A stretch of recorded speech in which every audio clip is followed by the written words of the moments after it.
In this bedtime story, a bookish princess trades ballrooms for bookshelves and discovers that stories are living things with threads you can hold in your hands. If Harry Potter gave you Hermione's quiet courage, if Star Wars gave you Rey's awakening, and if Marvel's Worlds gave you Doctor Strange's stewardship and Shuri's bright, curious mind, you will feel at home here. You will hear of a childhood saved by an old lawkeeper, an enchanted book that flies toward a secret annex, and a library where ink listens and remembers. You will drift past a waterfall bridge into a cavern where a crystal geode chooses a new keeper of stories. There are legends that split into two names, prophecies that argue in the sand of a tournament ring, a forest that asks for a gentle price, and a realm that learns to keep itself through many small voices. Settle in as nature sounds and soft music carry you. Let the pages turn at their own pace. This is a tale of choosing learning over duty, listening over command, and open doors over closed ones. If you stay with us, the princess will guide you from the hush of the Whisperwood to the glow beneath a library dome. And somewhere along the way, your breathing will match the waterfall's rhythm. Your thoughts will quiet, and sleep will find you. Quick note before we start. I have a dream to build the best sleep story channel on YouTube, and you can help me get there.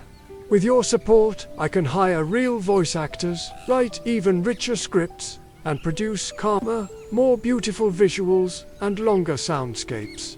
If you want to help turn that dream into reality, hit subscribe now, so you never miss a new bedtime story. Tap like so more tired minds find this, and leave a comment telling me what world you want next Harry Potter lore. A gentle Star Wars night journey, or a cozy Cinderella retelling. Every click moves us closer to professional voices and top-tier production. Thanks for backing this from the ground floor. Now settle in, breathe with the music and nature sounds, and enjoy tonight's story. Once upon a time, in a kingdom far, far away, there was a beautiful princess who had just turned 18. This princess wasn't like other princesses, though, while others spent their days getting ready for a royal ball or attending etiquette classes. She much preferred to spend her time alone in the royal library reading ancient books of lore. Now, despite being a bookworm, the princess hadn't always been this way. When she was younger, she had been quite sickly, and the royal court physician had warned her parents that if they didn't find a way to cheer up their daughter, she might never make it to adulthood. As a last-ditch effort, her parents had taken her to see the royal lawkeeper, an old woman who lived deep in the Whisperwood and was rumored to be able to use magic to instill knowledge directly into people's minds. It was said that she was so powerful that all you had to do was listen to her recite any story and you would know it perfectly by heart come morning. The lawkeeper took one look at the young princess and told her parents that there was only one story that could save her. The tale of Everglaze, a legendary warrior princess who had saved the kingdom from an evil wizard. But as the lawkeeper had gotten much older since the tale had been written, she couldn't remember all the details. She tried her best, but every time she started telling the story, she would forget something important. So the lawkeeper decided to tell the princess the story of Everglass. But instead of trying to remember the original, she would just make it up as she went along. And surprisingly, it worked. The princess loved hearing the story and begged the lawkeeper to visit again soon. And before long, she was much happier and healthier after having heard hundreds of stories. Now, many years have passed since then, and the princess has grown into a beautiful young woman. But still, she spends most of her time alone in the royal library reading old books. To this day, she hasn't even attended a single royal function. Her parents are starting to worry about her again and ask her why she doesn't go out more often. The princess tells them that she has no interest in parties or balls, and that she wants to spend her life learning as much as possible. Her parents are very disappointed and threaten to lock her up in the dungeon if she does start acting like a proper princess. They leave her alone in her room to think about what she do next. As she walks around her room, the princess remembers the tales the lawkeeper told her about Everglaze and how she had to save the kingdom. She thinks to herself that perhaps she should set out on a quest of her own. Then, suddenly, a book falls off the shelf behind her, startling the princess. When she looks down, she sees that the book fell because it was enchanted and now floats in mid-air. The princess reaches out to touch it, but as she does, the book flies out of her grasp and flies straight up towards the ceiling. Once the book is high enough, it disappears through a hole in the ceiling. The princess runs over to investigate and finds a ladder leading up to the roof. She climbs up and discovers that the book had flown all the way across the kingdom to the Royal Library Annex, which she had never been to before. As she approaches the annex, she hears someone reciting a story. Curious, she sneaks through an open window and sees a familiar old woman sitting on a chair in the middle of a room full of books. The princess recognizes her as the same lawkeeper who had told her the story of Everglaze all those years ago. The lawkeeper finishes her story and turns around, noticing the princess for the first time. She asks the princess what she is doing here, and the princess replies that she came to hear a story. The lawkeeper tells her that she can stay and listen to whatever story she wants, but warns her that she will have to stand in the corner and be quiet while she listens. The princess agrees, but she is shocked when the lawkeeper starts telling a story about her and how she spends all her time alone in the royal library reading old books. The princess tries to interrupt and tell the lawkeeper that it's not true, but the lawkeeper waves her hand dismissively and continues with her story. Then the princess remembers the tale of Everglaze and realizes that the lawkeeper is using her own story to create a new legend.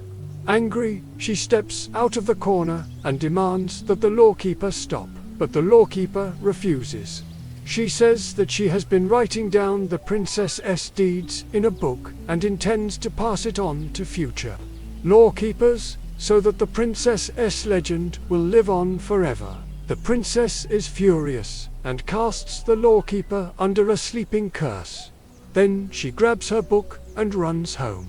As she approaches her room, she hears voices coming from inside. She slowly opens the door and sees her parents standing with two strangers. They are arguing about what to do with the princess, with her parents wanting to marry her off to one of these nobles, and the nobles telling them that they are unworthy of their daughter. The princess is shocked to hear that her parents were trying to arrange her marriage without asking her first, and in a moment of anger, she lets her power as a sorceress shine through. Her parents and the nobles are shocked by this display of magic, and the princess tells them that if they ever try to arrange her marriage again, she will banish them from the kingdom. Then she apologizes to the nobles for her rude behavior and invites them to tea. Over tea, she learns that they had come from a distant kingdom, where there was a great tournament hosted by the king, who had 3 daughters. He wanted his daughters to have good husbands, and figured that the most powerful families in the neighboring kingdoms would send their sons. The princess thought this was a wonderful idea, and invited her parents to join her in going to the neighboring kingdom. On the way, she used illusion magic to disguise her parents as a handsome young couple. When they arrived at the tournament, everyone was shocked to see such a beautiful couple enter the stands. However, no one was more surprised than the king when he saw the couple, because he recognized them as his long-lost sister and brother-in-law, who he thought had died in a fire many years ago. The king ran over to greet them and told them that he had 3 beautiful daughters who would make perfect wives for strong and intelligent men. The princess's parents were very excited and told the king that they too had a beautiful daughter who would make an excellent addition to his family. The following week, the princess and her parents arrived at the castle and were greeted warmly by the king. He led them to his throne room, where his 3 daughters awaited. The eldest was beautiful and kind. The middle child was clever and funny, and the youngest was the prettiest of them all. The princess was pleased with what she saw and arranged for the 3 girls to become her personal attendants. That night, the princess told her attendants about her quest to hear a good story, and the 3 girls offered to help her find one. The oldest suggested going to the royal library, but the princess told them that she had already been there. The second suggested going to the market, but the princess told them that she had already gone there too. The youngest suggested going to the Whisperwood, and the princess liked that idea. So the 4 of them got on their horses and rode through the forest. After traveling deep into the woods, the trees began to thin and the sound of rushing water grew louder. Soon enough, they arrived at a clearing where a massive waterfall cascaded down from the top of a cliff into a pool below. At the base of the waterfall, they found a cave opening, and as the waterfall flowed down, it created a natural bridge of flowing water. The girls tied their horses to some nearby trees and walked onto the bridge. They were amazed by the beautiful colors created by the reflected light. And once they reached the other side of the waterfall, they found themselves in a magnificent underground cavern. In the center of the cavern was a massive crystal geode that glittered with all colors of the rainbow. And at its base sat a beautiful woman who was weaving a tapestry. The princess stepped forward and introduced herself and her attendants. Then she explained that they had come to hear a story. The woman smiled and told them that they had come to the right place because she was the keeper of stories. She gestured for them to sit down and began to weave a tale of courage, adventure, and love. The girls listened intently, and when the story ended, they thanked the woman for keeping such a beautiful tale in her heart. Just then, the princess felt a pull in her chest, like a story was trying to be wove into her soul. Startled, she looked around, but no one else seemed to notice anything. Confused, she followed the feeling and found herself drawn to the crystal geode. As she reached out to touch it, the geode began to glow brightly, and the keeper of stories cried out in pain. The princess pulled her hand back, and the geode dimmed slightly. She looked at the keeper of stories, who was now unconscious, and knew that she had somehow caused this to happen. The princess and her attendants rushed to the keeper of stories' aid, but no matter what they did, she wouldn't wake up. They placed her on a nearby stone pedestal, and the princess vowed to find a way to bring her back. Suddenly, the princess remembered the spell she had used to put the lawkeeper to sleep, and wondered if it could also wake her up. With a deep breath, she cast the counterspell, and the keeper of stories opened her eyes. Weakly, she explained that whoever touched the geode became the new keeper of stories. The princess realized that this meant that she was now responsible for keeping the stories safe. And although she was sad to leave her friends, she knew that she had to do this. With heavy hearts, the princess and her attendants said their goodbyes, and the princess stepped forward to claim her new role. As she touched the geode, a warm feeling filled her body, and she knew that she was exactly where she was supposed to be. After the princess touched the crystal geode, the light slowly faded and the cavern grew calm again. Warmth stayed in her hands. Fine threads that could barely be seen rested over her fingers and hummed like a quiet song. The woman who kept the loom sat up with care. Her breath was steady, and the tapestry beside her showed scenes that seemed to change each time the eye returned to it. The princess felt that the cavern had given her a task rather than a prize. She stood very still and listened. The waterfall behind the rock spoke with a silver voice. The pool breathed in the way that caves breathe when the air moves. The new threads round her fingers pulled in small ways, as if they wished to lead her. She understood that the work of a keeper of stories was not a crown or a jewel. It was a binding. It asked for patience, and it asked for gentleness. Plain rules came to her as if someone arranged books on a shelf in the right order. A keeper watched and witnessed. A keeper mended frayed edges. A keeper did not force a tale to turn where it did not want to turn. A keeper named things with care. A keeper left a path for those who would come later. These thoughts were simple, but they pressed on her heart. She remembered the sleeping curse she had used in anger on the old lawkeeper at the annex. She felt how that act had broken one of the plain rules. Footsteps sounded at the mouth of the cavern. The three sisters who served as her attendants waited on the whetstone and lifted a lamp. The princess welcomed them in her mind. They crossed the bridge of falling water and looked with wonder at the loom and the geode. Each girl carried her own way of seeing. The eldest stood calm and ready. The middle one reached toward the tapestry with hungry eyes. The youngest looked as if she had stepped into a sunrise. A single thread on the princess's wrist grew tight. It pointed out of the cavern, across the forest, and toward the city. The pull felt like a call. The call carried the taste of a name that came in two forms. One form was Everglaze. One form was Everglass.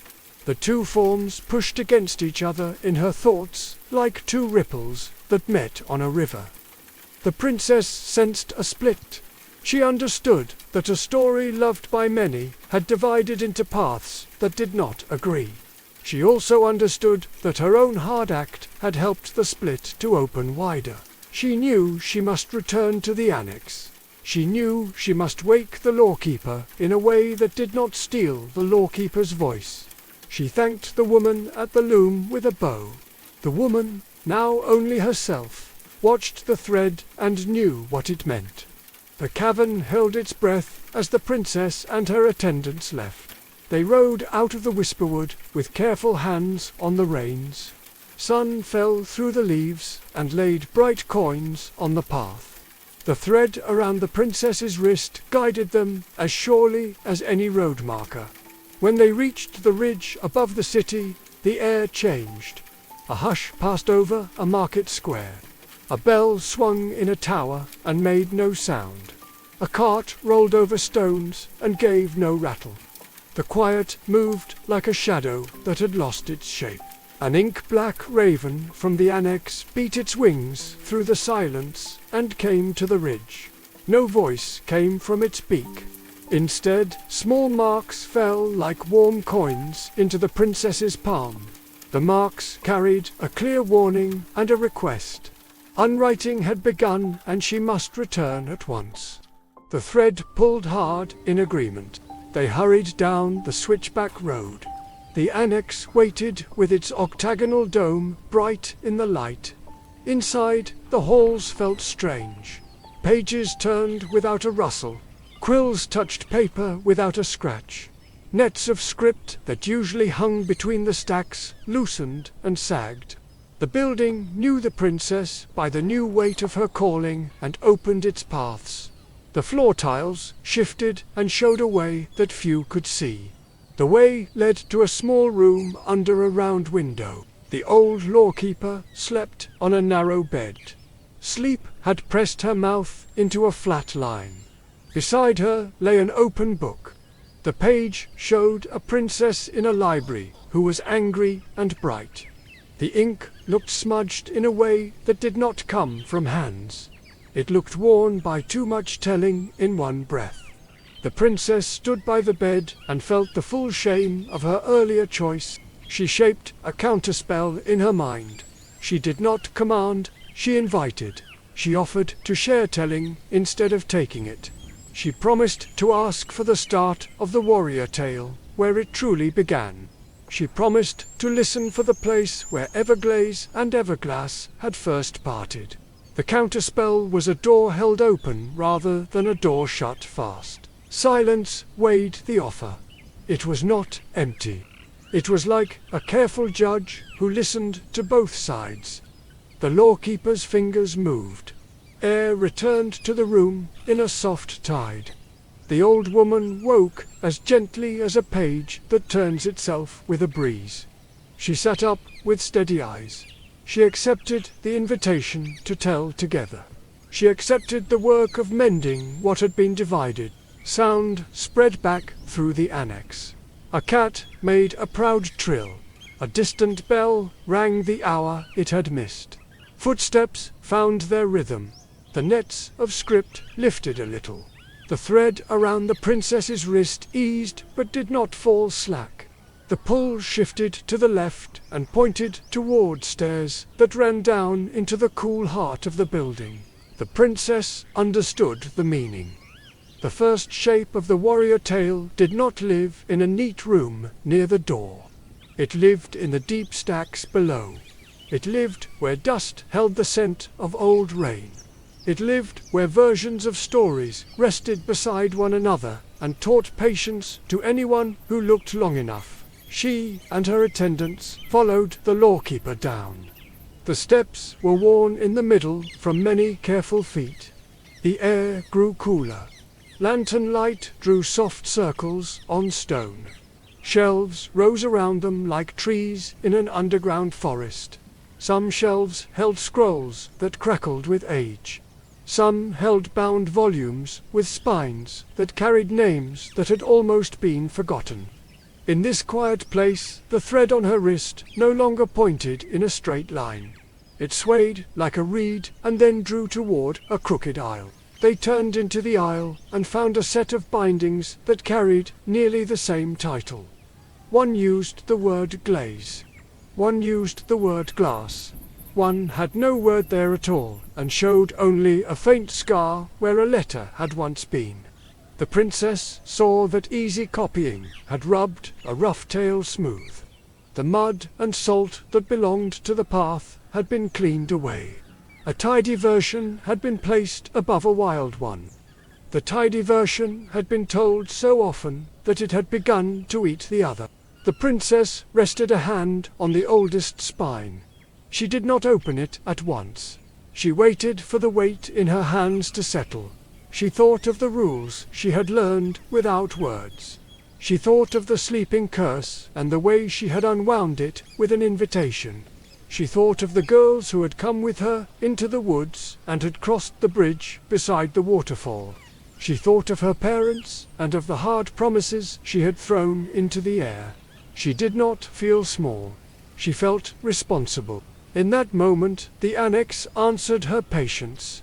A hidden drawer slid out from under the shelf.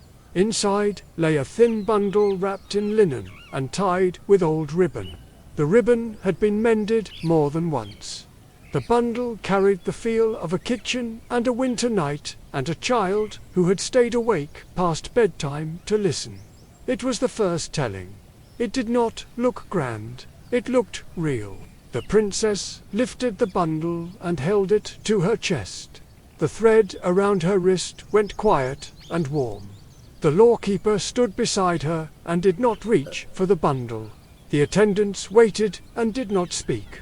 The princess understood that the work ahead would take care. The wild parts would need to return. The neat parts would need to make room. No one voice would be allowed to swallow the others. The kingdom would need to remember how to listen. She carried the bundle up the stairs. The halls of the annex breathed again. The sun struck the dome and sent a soft light down into the rotunda. The princess knew that this was only the start. She would have to mend and teach and travel. She would have to face the old forest again and the quiet that held bargains. She would have to return to her parents with a steady voice and a kinder heart. She would have to write a path that others could follow without losing themselves. She returned to the small room with the round window and set the bundle on the table. She opened the linen and touched the first page. The letters looked as if they had been set down by someone who loved words, but did not fear a stain or a smudge. The princess felt the Giada's warmth in her hands once more. She began to read with the patience of a keeper who had chosen her place. After the princess opened the linen bundle, the first pages of the old tale breathed a faint scent of smoke and winter fruit. The letters were uneven and brave. Some lines leaned as if the hand had written by firelight while a child listened on a stool. The tale did not shine like a polished coin. It held the grit of a road and the warmth of a kitchen. The princess felt at once that this was the shape that had been hidden beneath the smooth one. The annex listened with her. The quiet in the halls changed to a patient hum. Margins along nearby books stirred like small wings. Notes in faded inks lifted from the edges and settled again as if testing their own weight. Far below the dome, the floor drew a soft pattern with its tiles and led the princess and her companions into a narrow room that many readers had never seen. This was the room where inks were made and taught to remember. The shelves held jars that caught the light like small ponds. A stone table waited with clean cloth and empty pens. The lawkeeper stood with steady hands beside the princess. The attendants moved about the room with care.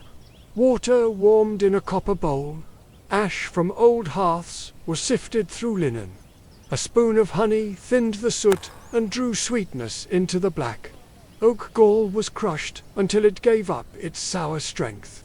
The mix darkened to the color of rain on slate. The air took on the smell of iron and roses and burnt bread. The princess knew without words that this was ink for mending. They set the first telling on the stone table. The new ink moved with a mind of its own, but asked for permission before it touched the page. When the cloth of permission settled, the ink crept along the letters and searched the empty places where a careless copyist had scraped too hard. In one line, a name should have stood, and did not. That line held only a pale scar. The ink rested there until the old fibers opened like shut eyes. A faint mark rose up from beneath the scar. It was not a word in the common tongue. It was a loop and a curve that held two meanings at once. One meaning spoke of ice that glazes a river. One meaning spoke of glass that shows a face back to itself. The room understood the cause of the quarrel.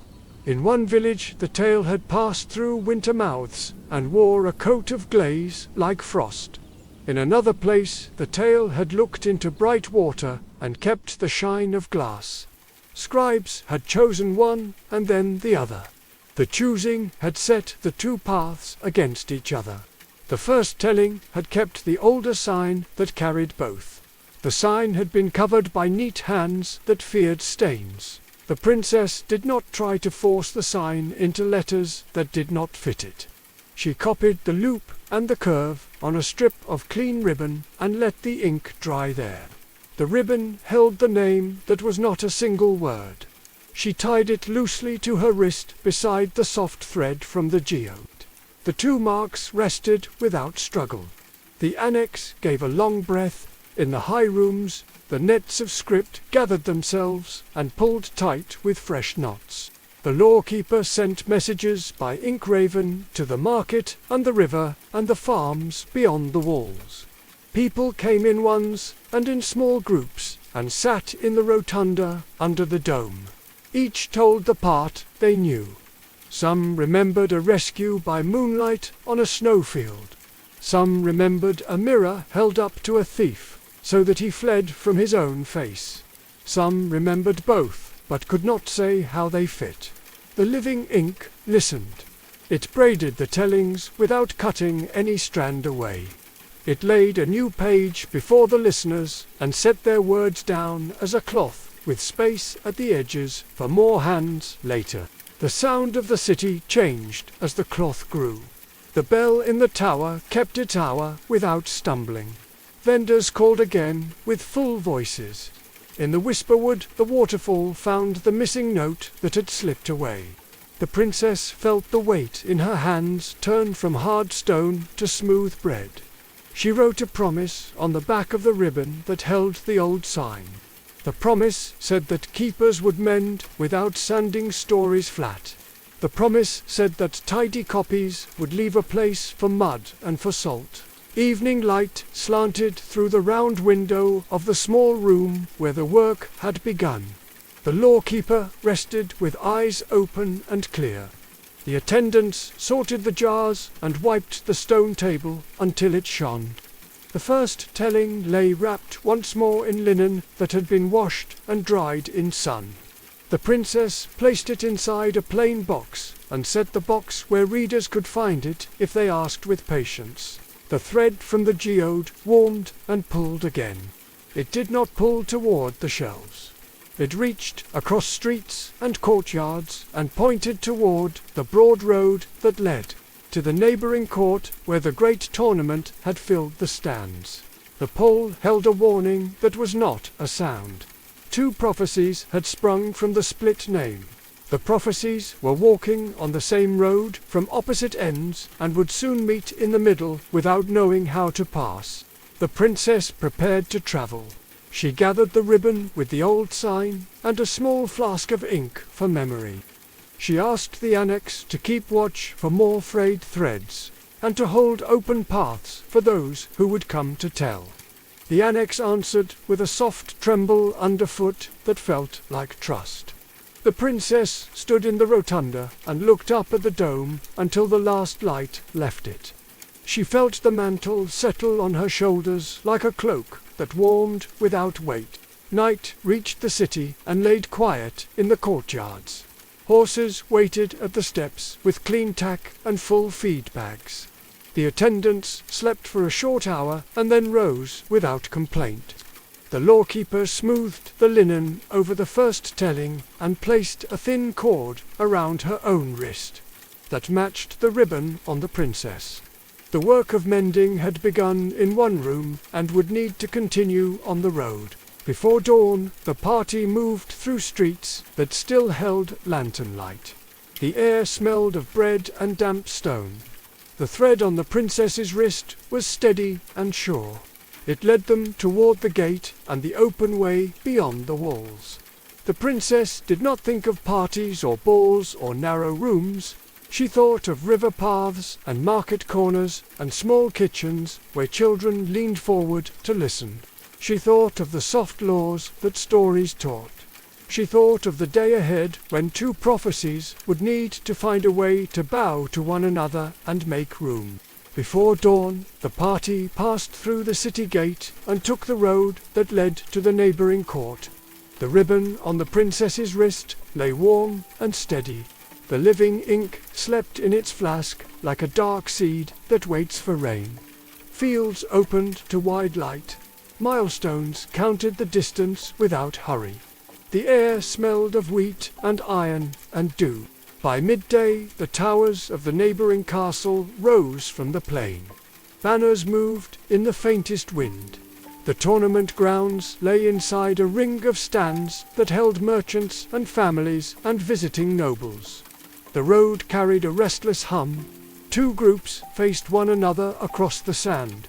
Each carried a prophecy born from the split name. One group wore white scarves and spoke of frost on open fields. The other carried small mirrors on cords and spoke of reflections that chased thieves from their plans. Each group believed that only its path was right. The center of the ring held a silence that felt like a tight knot. The princess crossed the sand with a careful step.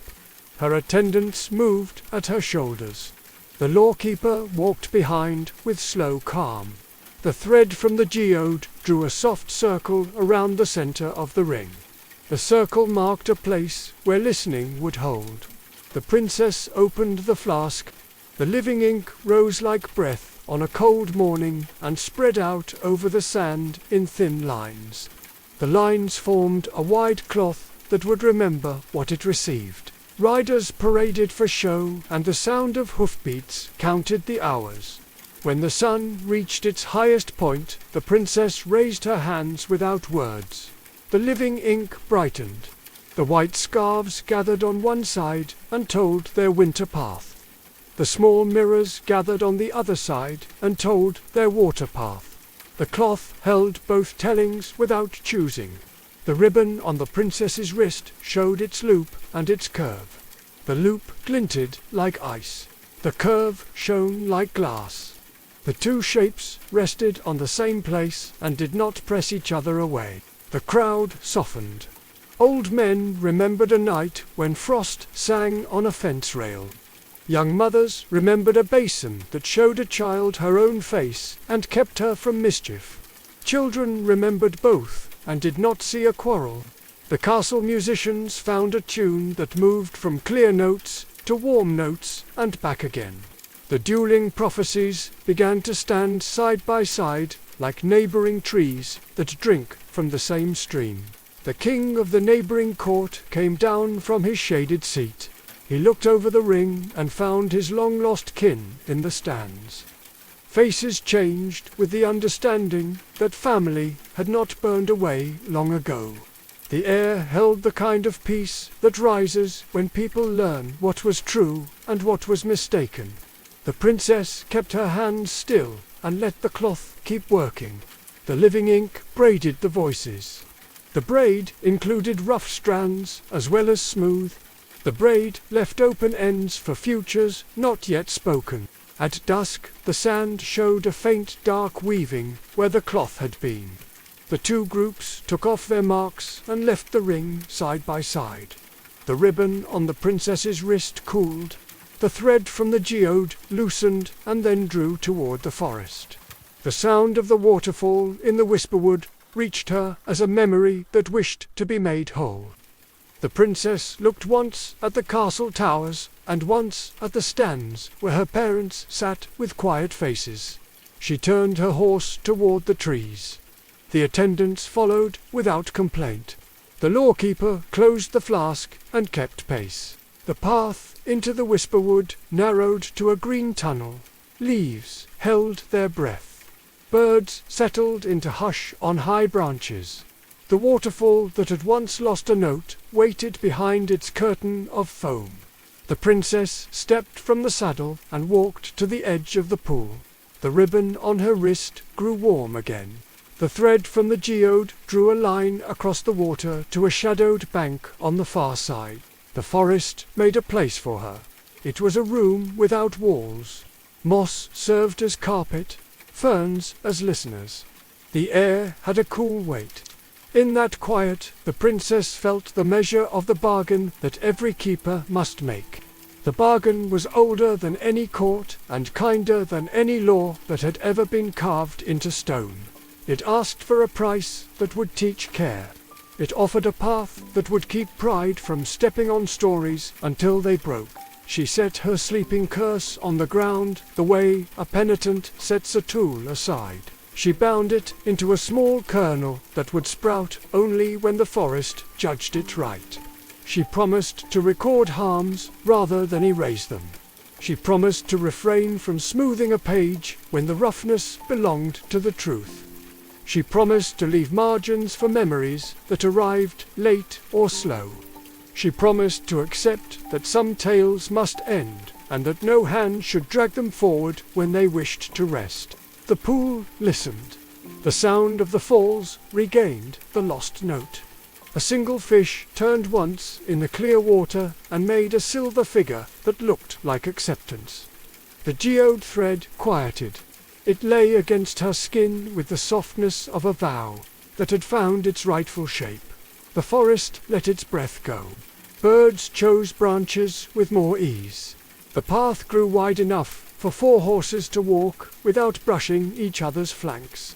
Merrin, who had kept the loom for many years, tended the cavern while the princess stood among ferns and stones. The tapestry at the mouth of the cave changed as the bargain settled. Scenes that had looked too clean took on the color of earth. A hearth fire no longer burned with neat blue flames. It breathed with orange and smoke. A fisherman's hook that had seemed like a toy now showed stains from honest use. The waterfall bridge gleamed with its full light again.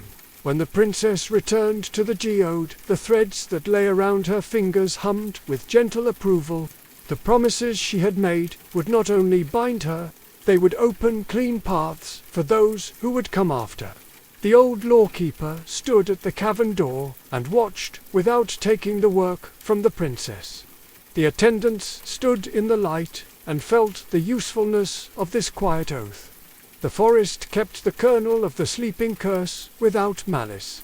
It would release it only when a true rest would protect a life and not a pride. Night came down through fur and order.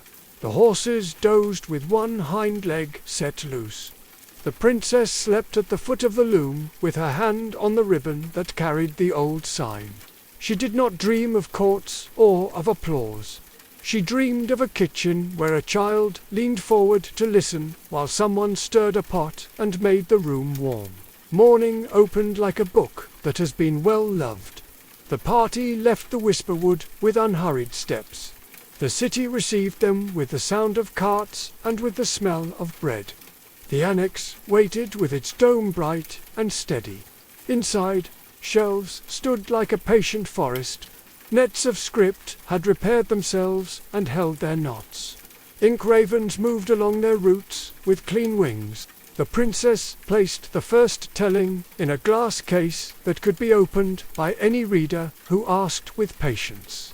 A copy sat beside it with notes in clear script that explained the old sign and how it held to meanings.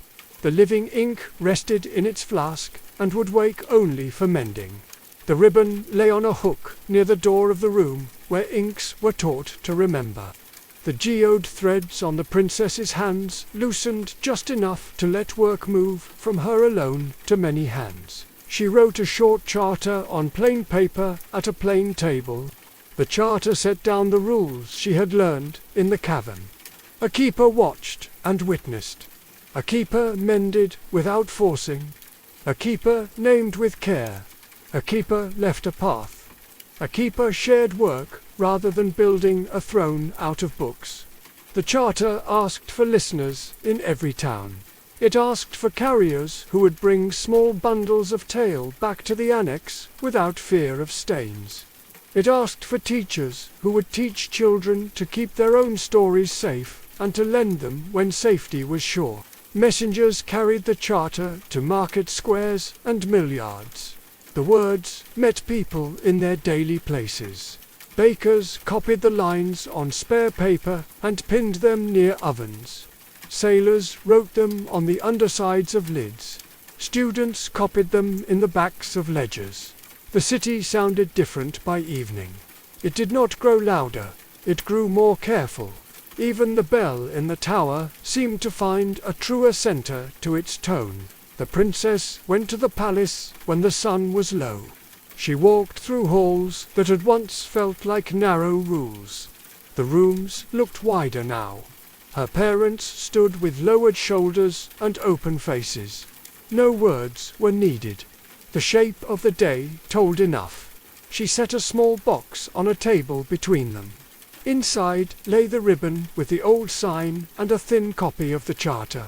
They understood that their daughter had chosen a calling that served the whole realm. They also understood that kindness would serve them better than command. The house changed with that understanding. Windows seemed to admit more sky. That night the palace held a new kind of gathering. There were no steps for dancing and no chart for who would sit where. People came with small objects that held memory. A button from a uniform, a stone from a path behind a school, a scrap of cloth from a market awning. Each person told a small, true thing. The annex sent a single raven to sit on the sill, and it watched with bright eyes. The living ink did not write in a book that night. It wrote in the air, and let the air carry the record into windows and alleys and rooms where silence had once been hard. Before sleep, the princess walked alone through the library halls. She passed the case that held the first telling. She passed shelves that had worn spots where hands always touched. She passed the small room under the round window where the work had begun. The thread from the geode rested with a quiet hum. It would wake again when some other frayed edge called for careful hands. She did not fear that summons. She had attendants who had become friends. She had a lawkeeper who had become a partner. She had a forest that would guard her promises with cool shade. At dawn, she stood on the roof of the annex and looked out across the city. Smoke rose in straight lines from kitchen fires. Birds made small stitches in the sky. The ribbon on her wrist brushed her skin in a light touch that felt like approval. The day reached forward without hurry. Somewhere a child would ask for a story. Somewhere a worker would pause before smoothing a rough edge that did not need smoothing. Somewhere a new keeper would begin with listening. The princess went downstairs to open the door. Late summer turned toward harvest. Fields bowed under grain. The road outside the annex filled with carts that smelled of straw and apples. The ribbon on the princess's wrist lay quiet and warm. Then the quiet changed. It did not comfort, it thinned. In the market, a painted sign lost its color in the stroke of an hour. Blue washed to gray, red to dust. On the riverbank, a boatman forgot the name of his own skiff. In a schoolroom, a slate grew clean without a hand to wipe it. The ink ravens flew their paths with steady wings, yet their shadows looked pale on the stones. In the whisperwood, the waterfall faltered and missed a step. The nets of script in the annex loosened again and let a single knot slip. The princess felt the change in her hands. The threads from the geode cooled. The living ink in its flask rested without shine. She understood that the realm had learned to trust the center and had forgotten to keep at the edges. A keeper could not hold all memory alone. A single room could not carry a whole river. She went to the whisperwood with sure feet. Ferns nodded as if in greeting. The pool at the base of the falls caught the sky in a dull mirror. The geode in the cavern still glowed, but the light hid under stone like a coal under ash. The princess laid her palms on the crystal and gave back a measure of the warmth it had placed in her. She did not empty herself. She made room for others. Threads unspooled from her fingers and drifted like seeds. Each thread found a mark in the world. One settled in a market square and curled into a smooth stone the size of a palm. One settled at a crossroads and hid in a post that pointed to the next town. One settled by a well and shaped a small shelf for a book of plain paper and a pencil that did not fear spittis. Each thread carried a simple rule. Listen first. Write what is true for this place. Leave space for a neighbor. The princess returned to the city and placed the same rule on the charter in clear lines. She asked the annex to copy the lines onto stout paper that could survive a season of use. The charter walked out of the dome under many arms. Bakers tucked a sheet near the oven door. Sailors slid one into a chest that crossed the bay. Gardeners fixed one inside a gate where rain could kiss it without harm. Children gathered around the new stones and posts and shelves. Elders sat on benches and told things that had never reached a ledger. A fairy schedule that worked better at dusk than at dawn. A path through a field that spared a swallow nest. A song that warned of a sudden current. The living ink listened and learned new shapes. It darkened again to its right color. The fading slowed. The boatman remembered his skiff. The schoolroom slate kept its chalk. The market sign drank color from the morning light as if it had been thirsty. The waterfall found its missing step and added one clear note on top. The nets of script in the annex pulled their knots snug and held fast. Merrin watched the loom as threads from many hands arrived. The tapestry showed kitchens and docks and lanes that did not appear in maps. It showed doors that stood open when a storm came, and roofs that took in smoke from strangers for a night and found no trouble from it. The princess stood at the mouth of the cavern and felt the realm keeping itself in a way that asked less of her and yet honored her call. At dusk she walked the ridge above the city. Windows glowed like small hearths. In that light, the ribbon on her wrist felt light as breath. The quiet no longer thinned. It rested with the calm of a page that waits for the next true line. Autumn stepped into the streets with the smell of apples and rain. The annex shone in gentle weather.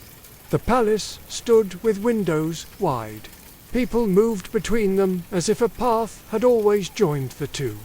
The princess woke early and wrote the last changes to the charter on plain paper with steady ink. The changes invited every household to keep a single page in a simple binder. The changes asked that pages travel once each season to the nearest stone or shelf or post, so that neighbors could read and lend and return. Marin set the loom to a calm pace. Threads no longer rushed from a single source. They arrived from many doors with a patience that promised endurance.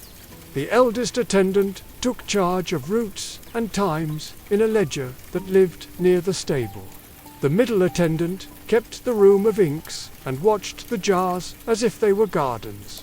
The youngest attended to the shelves that held small bundles and made sure that hands found what they needed without fuss. The first telling remained in its case for any reader with patience. Beside it lay a new blank page on a small stand of cedar. The page waited with the dignity of a guest of honor. The living ink sat awake in a shallow dish and reflected the dome above in a steady circle. People came in from rain and sun. They spoke quietly and left quietly. The room held the sense that care was a common skill. A child entered with a pebble from a river bend and a leaf with a pattern like a net. The pebble and the leaf were placed on the cedar stand near the blank page. The page took a single line in small letters that would grow with time. The palace hall opened to receive a stream of people who carried small objects that carried memory. A button, a ribbon, a seed. The stream moved into the annex without hurry and settled in the rotunda where the dome made the air bright. Evening brought a clear sky. Lanterns colored the courtyard with soft circles. Musicians sat on a stair and found a tune that fit the day. No one called for quiet. Quiet arrived and stayed without effort. The princess stood under the dome and felt the realm at ease. The waterfall kept its full song. The nets of script did not slack. The ink ravens tucked their heads under their wings on a high rail. Before midnight, the princess sealed the charter with warm wax taken from candles used in many rooms. The seal carried marks from kitchens and boats and schools. It smelled like honey and smoke. She placed a copy in the palace and a copy in the annex, and sent many more on simple routes that a child could follow. At dawn, she climbed to the roof of the annex and watched the city wake. Doors opened in lanes and courtyards. Smoke lifted straight. Birds stitched the sky in quick lines. She went down and opened the annex door wide. She walked to the palace and opened its great door wide. No guard stood watch. The doors did not need it. The keeping now lived in many hands. The princess stepped back and let the morning fill both rooms.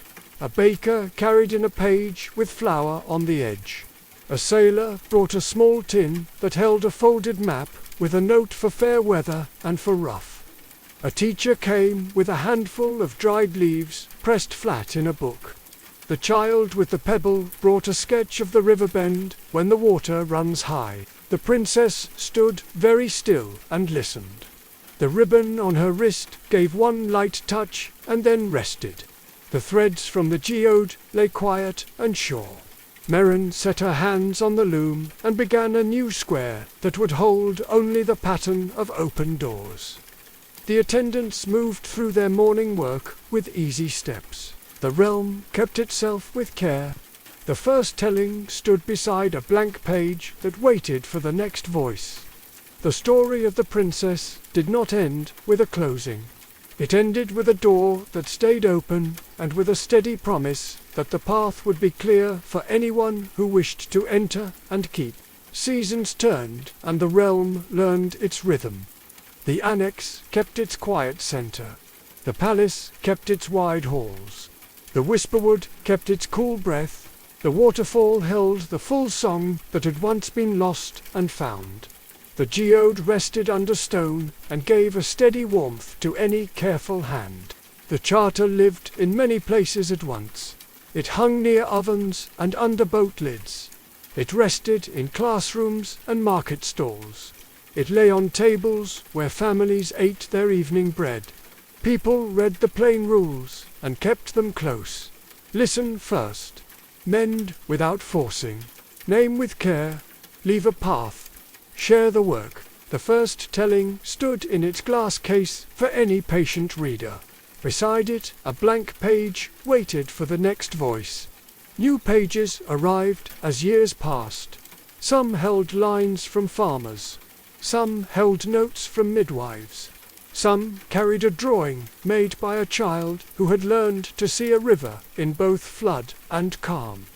None of the pages tried to push the others away. Together they made a cloth that could carry the weight of a life. The attendants found their lasting places. One measured roots so that bundles did not go astray. One tended inks and taught them to remember without growing proud. One kept shelves neat so that shy hands could find what they needed. Marin guided the loom at a gentle pace and showed new keepers how to read a pattern that did not rush. The tapestry grew in squares that honored kitchens and docks and schoolyards as much as courts. The princess kept her vow. She walked often and wrote little when quiet was the better tool. She answered summons from frayed threads with patience. She returned to the Whisperwood when the work needed a cool room and a clear head. She visited her parents with steady kindness. She stood many times in the rotunda and watched strangers enter and leave without fear. Children grew tall while lamps burned low and bright. They learned that a story was not a ladder to climb above others. It was a bridge laid with care so that many feet could cross. They learned to keep a page and to lend it and to return it. They learned that a neat copy which erases mud and salt is not safer. It is only thinner. The realm grew strong in a quiet way. No wall had to rise higher. No rule had to shout. People used their hands and voices like tools that fit well because they were shared. When trouble came, it met a web of listeners rather than a single gate. The trouble left with less damage and more wisdom behind it. The bell in the tower held the true middle of its tone.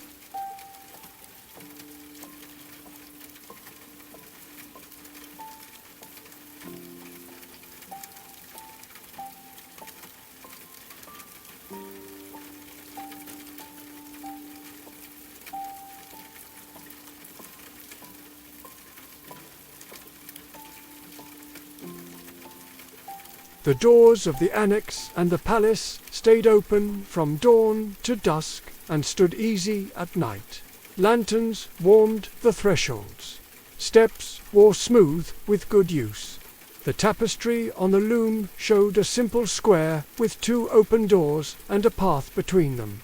It was not the brightest piece. It was the one people stood before the longest. The story reached a place where it did not need a final page. It needed a clear space for what would come next. So the book closed softly for a while.